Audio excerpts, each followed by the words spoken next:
Bonjour à tous.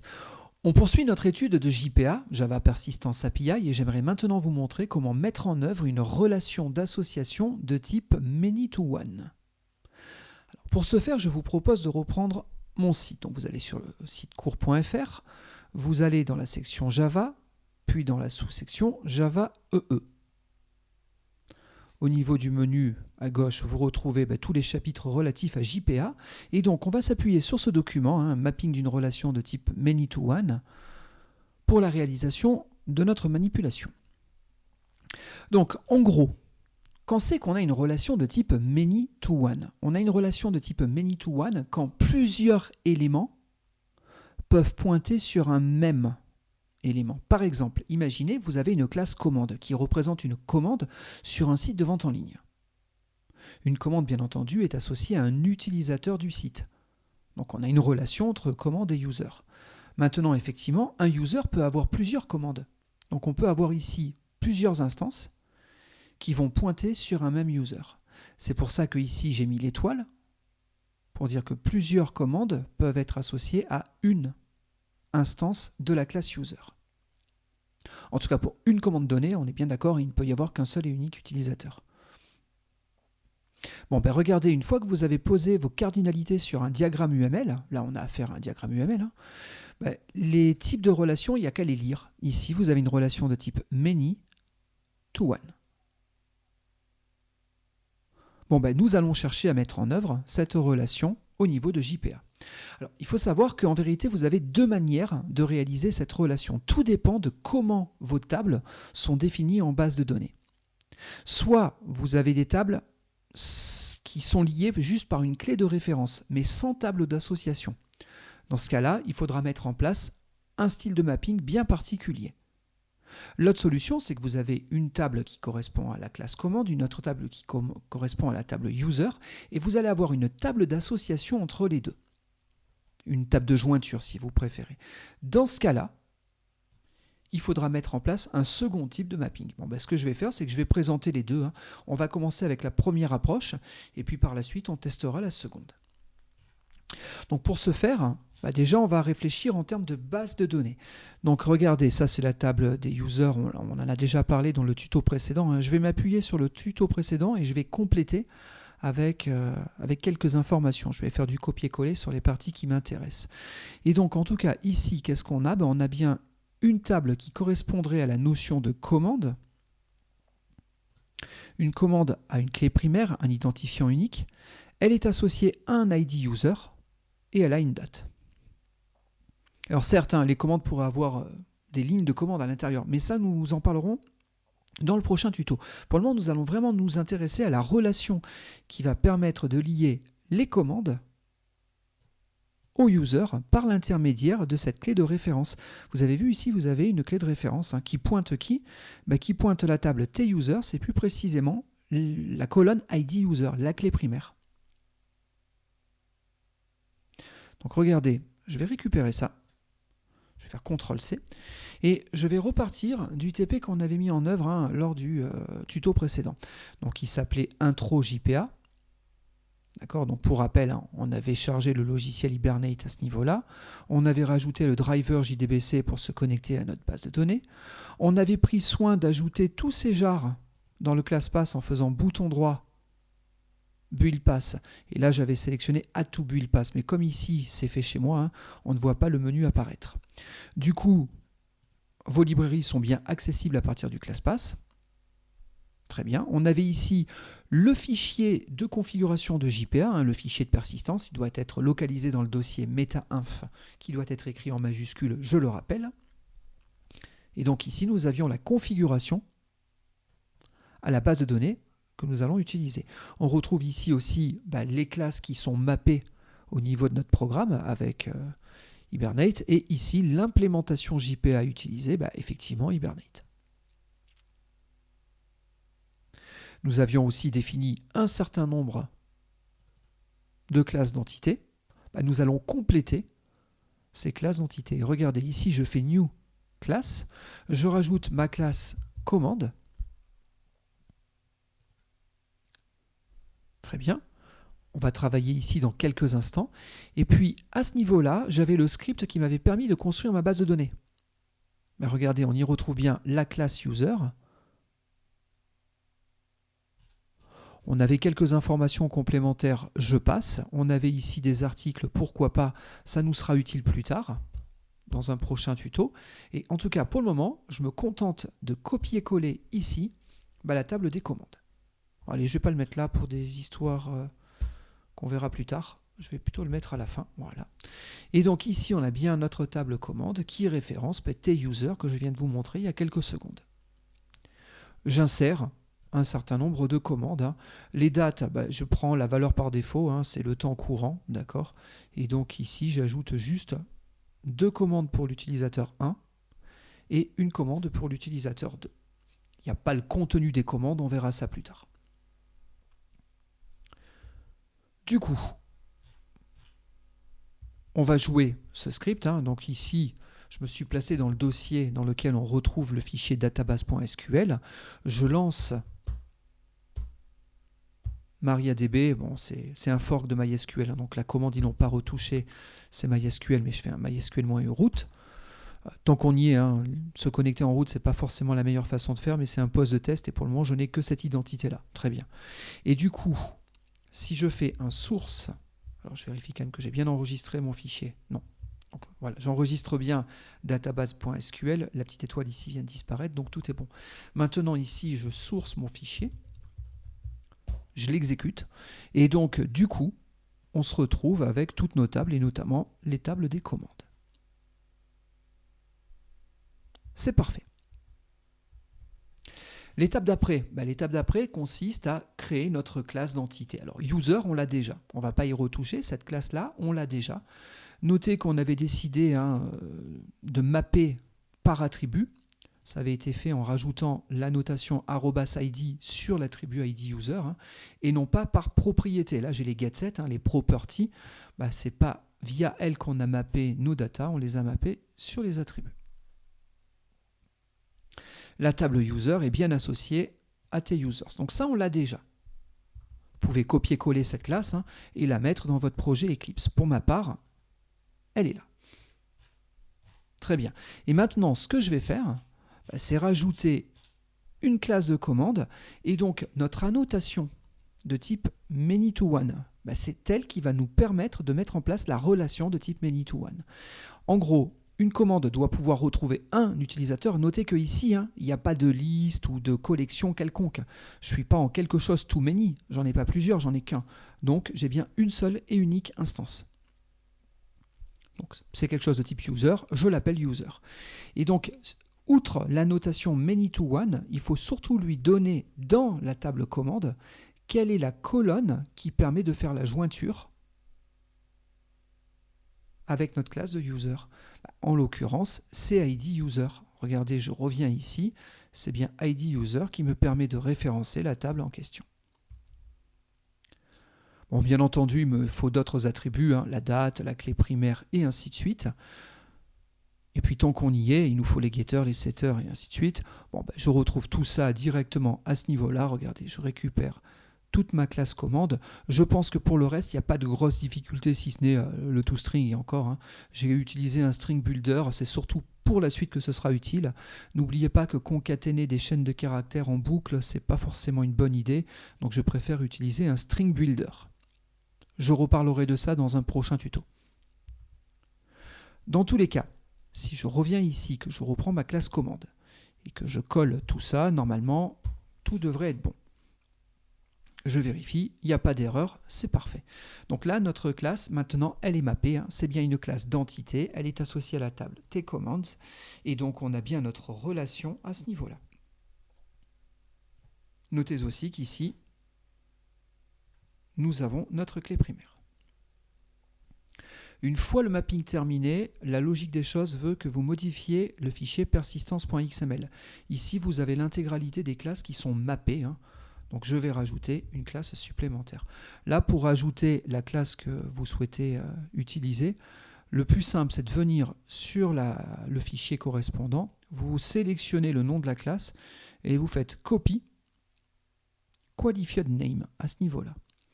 Ça fait quoi? Ben, ça copie le nom de la classe avec l'intégralité des packages pour atteindre cette classe. Donc fr.cours.webstore.business dans mon cas. Ça c'est fait. Le fichier de persistance maintenant est en place. Bon, ben, du coup, il ne me reste plus qu'à faire un petit essai. Regardez, je vais repartir d'une console là, que j'ai déjà. Je vais la copier-coller. Je vais faire un console many to one pour faire quelques tests. Je vais éditer ce fichier, je vais fermer le reste. Très bien. Et donc, ici, bah, je vais rajouter mon petit exemple de test. Donc, ce que je vais faire, c'est que je veux récupérer une commande. Je fais CTRL espace pour avoir l'import. Très bien. Je l'appelle commande. Et donc, c'est un entity manager. .find, hein, donc je recherche un objet. Par quoi? Par sa clé primaire, et il faut rajouter de quel type est l'objet qu'on cherche à extraire. Donc c'est un commande.class, et donc je veux, pourquoi pas, la commande 1. On le sait, hein, la commande 1, normalement, elle est associée à l'utilisateur 1. Donc à Anderson Neo, si je ne dis pas de bêtises, regardez. La commande 1 et la commande 3, c'est l'utilisateur 1. La commande 2, c'est l'utilisateur 2. Je remonte un petit peu plus haut ici, je retrouve mes utilisateurs, donc c'est Anderson Neo, qui est bien le premier utilisateur. Vous en avez Luke Skywalker, pourquoi pas, qui est en second utilisateur. Vous noterez que j'aime bien les films de science-fiction. Donc ça c'est parfait. Du coup, je reviens à ce niveau-là. Et donc si tout se passe bien, bah, je devrais pouvoir afficher les détails de ma commande. Regardez là, je fais 6O contre l'espace. Ça me permet de générer un système.out.println et je vais afficher ma commande telle qu'elle. Maintenant, ce que je veux surtout, c'est vérifier si ma relation de navigation fonctionne bien. Et donc, je vais faire commande, point. Et là, bah, vous pouvez récupérer le user associé. Alors, notez, hein, je reviens sur la classe commande qu'on vient de copier-coller. Notez malgré tout que j'ajoute normalement l'utilisateur associé à la commande. Donc, en vérité, à ce niveau-là, on aura déjà affiché les données de l'utilisateur. Mais je prends soin ici de récupérer directement le user pour vérifier que tout fonctionne bien malgré tout au cas où. Et donc, si jamais je sauvegarde tout ça et que j'exécute, bah notez que tout semble correctement marcher. On a bien récupéré notre commande. Elle appartient bien à Anderson Neo. Hein, j'ai bien récupéré le user à ce niveau-là. Et elle a été créée à telle date. Bah regardez, je prends la deuxième commande. Bah, normalement, c'est celle de notre ami Luc. Impeccable. Et si je reprends la troisième commande, normalement, on est bien revenu sur le premier utilisateur. Et donc, j'ai bien plusieurs commandes, many, associées à un même utilisateur, to one, many, to one. Donc, voilà la première manière de pouvoir mettre en œuvre une relation de type many to one. Maintenant, il y a une autre possibilité qui peut être intéressante dans certains cas. Ben, c'est d'utiliser une table de jointure. Regardez. J'avance un petit peu dans le support. Et donc, je vais normalement arriver sur ce script-là. Où sont les différences? Ben, si vous regardez bien, la table T-Users, normalement, c'est la même que tout à l'heure. Elle n'a pas changé. J'ai ici la table des commandes. Mais là, par contre, il y a une petite nuance. Regardez bien, la table des commandes, elle a un ID et elle a une date. Par contre, il n'y a plus l'ID user. J'ai retiré de cette table-là la clé de référence qui me permettait de mettre en relation la commande avec le user. Par contre, on a une nouvelle table ici, qui est une table d'association, une table de jointure, hein, qui met en relation une commande. Regardez, j'ai bien une clé de référence vers l'ID commande d'une commande et un ID user vers l'ID user d'un utilisateur. Alors vous allez me dire, oui, c'est bien, mais encore une fois, on en avait parlé dans le tuto précédent, les tables de jointure, il faut que le moteur de base de données les réalise, il faut qu'il trouve les mises en correspondance, ça va lui prendre du temps. Est-ce que la première technique n'était pas plus efficace? Clairement, oui. Par contre, il y a des cas où cette technique-là peut être intéressante. Comme j'avais indiqué dans le précédent tuto, des fois, vous avez des tables qui sont déjà existantes. Elles sont utilisées par d'autres applications, indépendantes de l'application Java que vous êtes en train de développer. Du coup, il y a un risque à modifier les tables existantes. C'est que si vous rajoutez ou si vous supprimez des choses, les autres applicatifs ne pourraient plus marcher correctement. Donc si vous n'avez pas envie de risquer de casser le fonctionnement des applications déjà existantes, plutôt que de rajouter ici un ID user si la relation n'avait pas déjà été établie, vous pouvez rajouter une table de jointure. Ainsi, les applicatifs qui utilisaient la commande telle qu'elle, il n'y a aucune modification de constater, donc ils doivent continuer à marcher de manière identique. Par contre, pour votre application Java, vous avez recréé une relation qui n'existait pas initialement dans la base de données. Dans ce cas-là, utiliser une table d'association, ça peut vraiment présenter un réel intérêt. Bon, nous, on part du principe qu'on en a besoin, et donc, regardez, je copie-colle toute cette partie-là, je la remplace au niveau de mon script de base de données. Bon, après, j'annulerai, je reviendrai à cette version-là. Pour la gestion des commandes, je resterai au final comme ce qu'on vient de faire avec notre première forme de many-to-one. Mais regardez, pour le test, je remplace tout ce code-là par ma table d'association. À partir de là, il faut comprendre une chose. La manière dont c'est structuré en base de données ne correspond absolument plus à la manière dont c'est mappé dans vos entités JPA. Si vous essayez de lancer le programme à ce moment-là, vous aurez inexorablement une exception qui va être produite parce qu'il vous dit je ne comprends pas, je ne trouve pas la clé de référence qui devrait être présente au niveau de la table. Alors oui, non, excusez-moi, j'ai oublié de faire un petit truc quand même, il faut que j'aille jusqu'au bout des choses, bien entendu. Je mets à jour la base de données, parce que je me disais il y a quelque chose qui ne va pas. Donc cette fois-ci, la base de données a bien été modifiée. Je relance mon programme, et donc j'étais en train de vous dire, il y a une clé qui n'existe plus. Dans la table des commandes, je n'ai plus d'ID user. Donc du coup, cette relation avec la join column qui est ici ne peut plus fonctionner. Bon, du coup, ce que je vous propose de faire, c'est commenter cette chose-là. Je le garde parce que tout à l'heure, je remettrai ce code-là en place. Et à la place, il va falloir ajouter une autre annotation. Regardez, je reviens ici.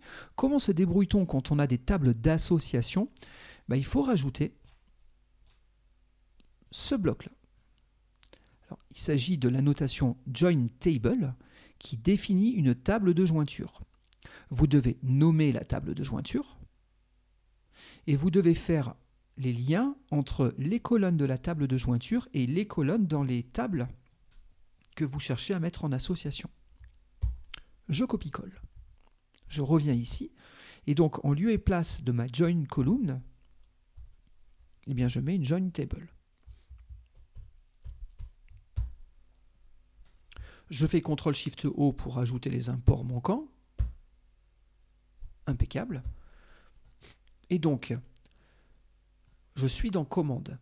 Donc l'ID qui permet dans la table d'association de mettre en lien la commande, c'est bien ID commande. Dit autrement, c'est cette colonne-là.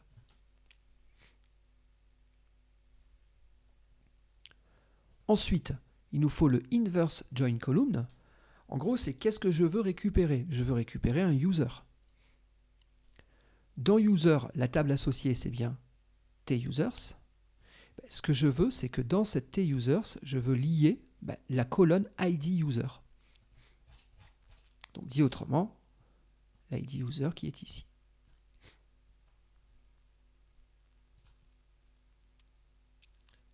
Les modifications sont sauvegardées, c'est parfait. Je relance mon programme. Et nous avons maintenant une association de type many-to-one avec table d'association. On est bien d'accord, Anderson Neo, c'est bien l'utilisateur de la troisième commande, celui qui a passé la troisième commande. Si je mets ID 2 pour la commande, elle est bien associée à Luc. Et regardez, je refais maintenant une dernière manip. Je fais la même chose que tout à l'heure, mais en sens inverse. C'est-à-dire que je reviens en base de données avec une architecture où j'ai bien une clé de référence. Je modifie ma structure de base de données. Bien entendu, comprenez que mon mapping ne fonctionne plus. Le mapping dit qu'on a une table d'association, sauf que maintenant, cette table d'association n'existe plus.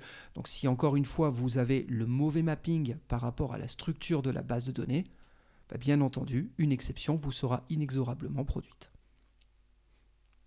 Donc si je veux que tout remarche comme tout à l'heure, il me suffit de revenir ici, je commente la join table, il n'y a plus aucun intérêt, et je remets ma join column pour rétablir ma relation à partir de la colonne ID user. Regardez, je relance mon programme, on a fait marche arrière, et bien on est revenu à l'état initial. Donc voilà comment mettre en œuvre une relation de type many-to-one avec JPA. Bon, j'espère que ces quelques explications ont été claires. Dans le prochain tuto, on poursuit notre étude de JPA et on ira voir comment réaliser des relations de type one-to-many. En gros, on va faire une relation dans l'autre sens, si vous voulez, quelque part. Un utilisateur, one user, peut avoir many commandes. Comment mettre en œuvre une relation de navigation dans ce sens-là? C'est ce que je vous propose de voir dans le prochain tuto. Je vous remercie de votre attention. N'hésitez pas à me mettre un petit j'aime sur la vidéo et puis surtout repartagez-la. C'est très important pour moi. Je vous remercie par avance et puis à bientôt pour la suite.